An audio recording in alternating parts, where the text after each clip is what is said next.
Justin Thomas will play tonight, Patrick, and he's also sending out a pretty long letter to his peers. It's literally addressed, "Dear fellow players." I'm not going to read this whole thing, but he it's almost a page and a half. He encourages his playing peers to be interactive with broadcast, be willing to show their personality, be open to question and answer, even during rounds, definitely before rounds, all this stuff. He says, I was one of the people who was quick to say no in the past, but I think moving forward, this is what the fans want.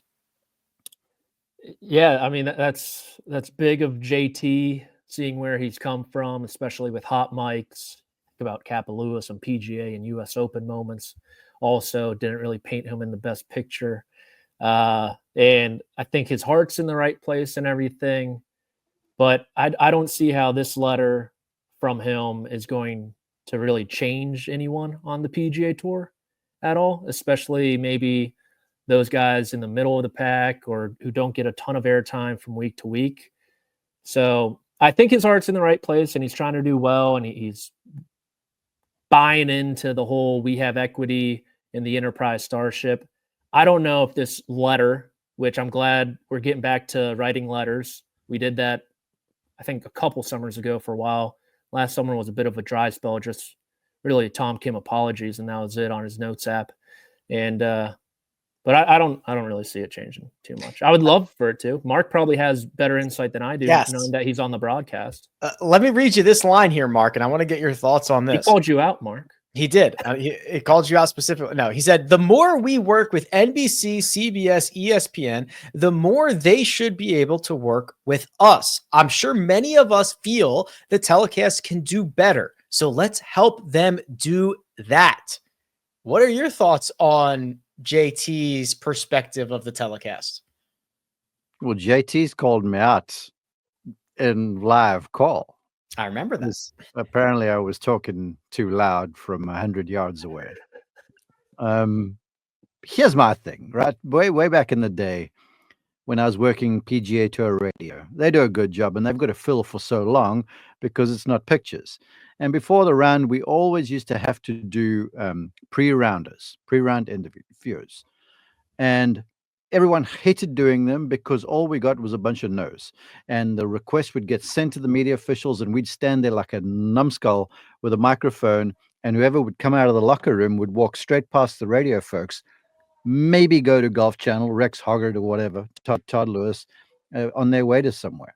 And I remember going, gosh, you know, this is crazy. And the one time I had a golfer show up at me, and he looks at me and he goes, "Are you TV?" And I was like, "No, I'm radio." And he goes, "Oh, no, I'm not doing this." And he walked off. Okay. So I've had a bitter taste in my mouth about that. Maybe I should get over it, because it's not just TV, it's radio as well. This product is far reaching. You know, the product, to your guys' observation, is also social media. And they're fine with that when you can have your people around you and you can basically do a few takes. But the live stuff is different. Now for the on-course interaction and stuff, yeah, absolutely, that's great. But my question in our group chat this morning, our group text this morning with my other colleagues, was like, "Oh, this is all fine and dandy. Is the guy going to do it when he's playing badly? Because if he's playing well, he'll happily talk to people. If it's not going so well, not a sausage is he going to talk to anybody." So it's going to be more of the same. And let's be honest. I mean, I appreciate JT for doing this. It is great when we get players on. If they come in the booth, or if they sit with Amanda, or if they do the walk and talks, whatever the case might be, it adds a lot to the show. And JT trying to prod this is great. But I don't think he's done a walk and talk with CBS. He did one at the Masters when he missed the cut. Okay, I wasn't on the main show. I know Rory did one there, so I didn't know what was going on. So, maybe that was Rory. My bad. Anyhow, so again, not calling him out, but I'm sure if Tiger Woods had to say this, maybe there'd be some scampering around the locker room. But someone needs to say it. And I further appreciation for Justin was the fact that he showed up and played last week at the American Express and hung in there well, because I watched a guy playing in the first couple of rounds that was playing nicely but not scoring. And he could have quite easily gone, okay, I've got some big events coming up. Not that I'm trying to miss the cut, but I might just miss the green from 150 yards in the middle of the fairway on the 18th hole. And he grinded it out. The next thing was it had a chance, coming down Sunday, which was great for the tournament. So people like Justin, people like Tiger, all those sorts of folks, yeah, they need to do it. And so someone needs to be the voice. And if it's JT right now, cool. But we also need some other folks to stand up in the player meetings and go, come guys, if we honestly are invested in this thing, then we must be involved. Now I've bounced around the place, but that's kind of where my mind has been since I saw the message this morning. Yeah, the ownership. Patrick mentioned it as well, Greg. Justin Thomas really ends the letter by saying, "Hey, this is our tour. We want this to grow and expand and be great, and we're all going to benefit from this." Go ahead, Mark. Sorry, you were talking, and I was reminded of something, Rick, and I tweeted about it. I sound like Kyle. William Mao, man, all credit to that dude. Credits. I'm struggling to say that word. Credits. He makes 13 on a hole, which essentially, if it wasn't for that, the guy's finishing well up the leaderboard, but he misses the cut. And afterwards, someone at PGA Tour Digital puts a microphone in his face and says, "Yo, William, tell us about it." And he did. And I was like, bravo, young man. Because a lot of people could just slink into the locker room, pack up their stuff in a huff and leave town, and you'd never know anything about it. But he got up there, he's like, sure, I'll talk about it. And he had a smile on his face, and it was so endearing. It was like a learning lesson for many people. And I was like, dude, more of you. But I want to see, some star, the blue chippers, when they've just blown a lead or, they don't finish it off, still come and do the loser interview with me. Because let me tell you, when I have to ask for that loser interview, that's not the funnest ask in the world. I got to be honest. Okay, so I'm with you, and Greg, correct me if I'm wrong here, but are these guys so fragile they can't answer a couple of questions, right? Okay, so hat tip Justin Thomas, absolutely, let's do more of this.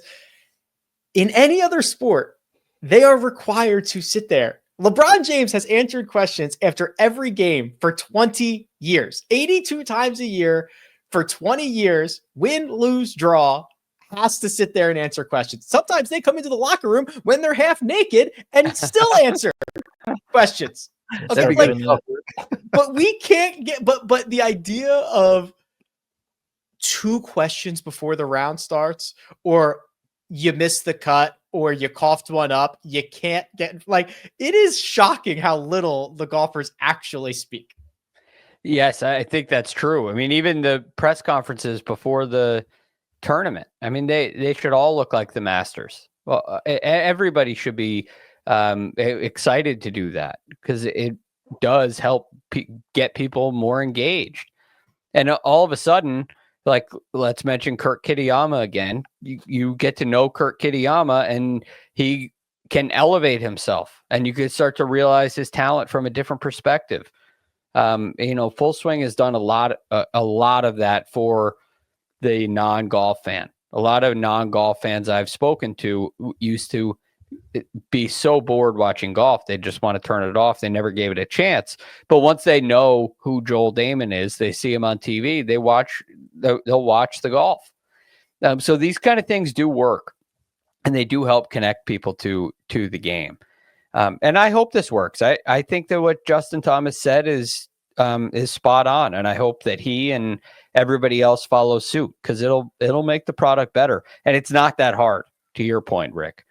One other thing, there needs to be another letter written. Badly, worse than this, more so than this, and it's the number one crusher to TV broadcast, and that's the pace of play. It needs to be the number one issue. I need to chime in here when you're done. Just remind me so I don't forget. I'm done. You're second in line behind Patrick. It needs to be fixed. Go ahead, Patrick. Okay, who's writing that letter, Greg? Well, I think it needs to be. I I think it's a I think it's a different letter. I think it's a different kind of letter. I don't think it's a suggestion. I think it's from Jay Monahan, and it's a hard and fast rule change. Or Mike Wan from the USGA, and it's a hard and fast rule change. And it's not going to be discussed. We're not going to talk about how to do it. We're going to implement a shot clock, and if you don't get your ball off in time, you're going to get penalized. Where are they going to put how are they going to have a shot clock with each group? Well, you have a score. You have a standard bearer walking with every group who's got a scorecard, and you could have a clock on there that's very light. There are clocks out there that are extremely light, and you can start a timer with the click of a button. Another thing you could do is simply not have a shot clock on the tee. You don't need one there. You don't need a shot clock in the fairway. You need a shot clock on the greens. And so you could put one behind one of the greens on one of the towers. There's plenty of opportunity to do that. And if you make players get a putt off in a chip or a putt off in a minute, they will. And I don't think you'll see a single slow play. I don't think you'll see a single violation and a penalty called. They'll just they'll do it faster. That's just my opinion. But you can't have 5 hour and 40-minute rounds and expect people to tune in and watch, because it's agonizingly slow and it aggravates people more than anything else. It aggravates people. Okay. Here is yes. Amen. The problem last week, if this is what people are referring to, because I got the hair on my back of my neck up when I turned on Twitter, because the usual suspects were going on. Okay. The issue last week was so many folks made the cut on Sunday at that golf course, and it was a 2T start and 3. There was zero chance that the front loop weren't going to run into the guys on the 10th tee. And it happened, and it was disastrous. So everyone started slowing down on the front because they didn't want to wait on 10T for like 3 or 4 groups, because we had live, and we had a group, they got to the tee, no lie, and they teed off like 10 minutes later.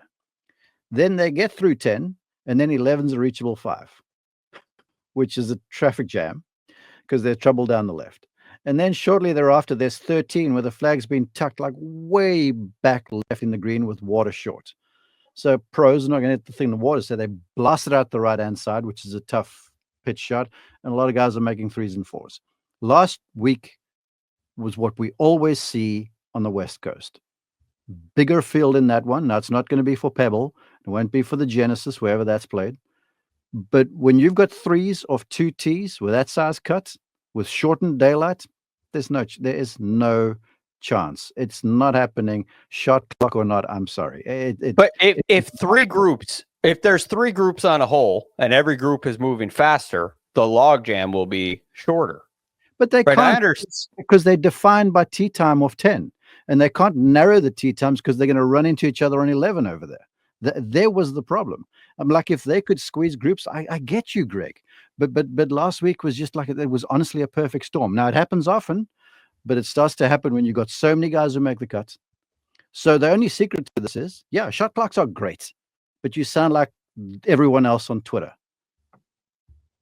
Either start penalizing, really start penalizing, and the rules officials are averse to do that because there's so much in everything. Or you go, no, we're going to cut to 50 players every week, because then you won't have issues like this. It just won't happen. But if you go to the reason why the shot clock works is because it takes, like the usual suspects, I understand the circumstances. I've been a marshal. I've seen this. But if the individuals are playing faster, if they're faster on the greens, the backups that happen will take a shorter period of time to clear out. And so you won't have 5 hours and 40 minutes. Now, you may have to, when you have a new pace of play, you may have to adjust tee times. Maybe they spread out a little more. Maybe that helps alleviate the issue even farther.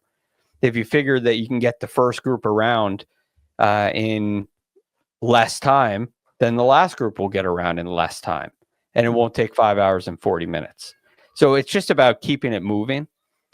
And really, that's where the shot clock idea comes from. And it's years ago. And I think there's a real chance of it going forward because of TGL.